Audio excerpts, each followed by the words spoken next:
In this video, we're going to walk through the necessary steps to take to select an existing contact list to send an alert to. This would be opposed to simply sending your alert to an entire database of contacts. Once you're logged into your instance of Indition Alerts and you see your dashboard, you're going to want to navigate to the blue tabbed options on the right-hand side of your screen. Go ahead and select Schedule Alerts. When you reach the next screen, go ahead and first select between Create a Quick Alert and Create Alert. For this example, I'm going to go ahead and select Create Quick Alert. Fun fact, you can actually create a quick alert directly from the dashboard. What I review right now is the same for if you were doing it from there as well. So from the Create Quick Alert screen, you can see that the very first question is actually who to notify.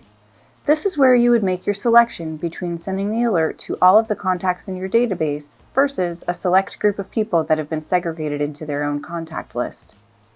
By default, the selection for this step is for all contacts, so we're going to go ahead and just click Select Contact List instead. Upon making that selection, you will see that your existing contact lists expand below that portion of the screen. You have the option to select one or multiple lists to send to.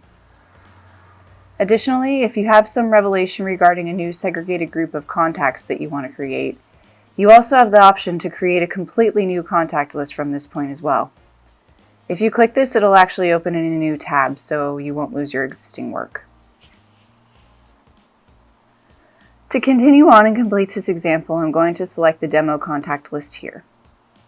I will select Send an SMS text, and I'm also going to select from an existing messages. Now, once you're done with all of your configurations, click the green Send Now button. So that's it. You've just learned how to select a specific contact list to send an alert to.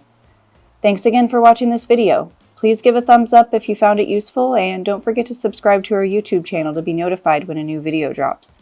Thanks, and we'll see you next time.